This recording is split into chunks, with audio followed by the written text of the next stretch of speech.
First go to the file and choose open. Select this tree image, click open. Now open channels panel, select blue channel, drag and drop to create a new channel. Now go to the image, adjustments and choose levels.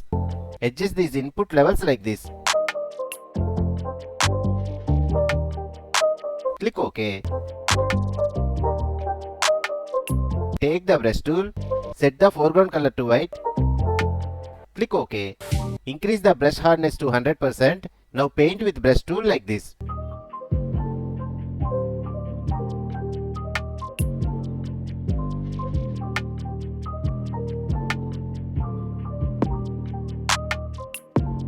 Now click on load channel as selection option below. Go to select and choose inverse. Open layers panel. Click on add layer mask option here. Let's see the final result.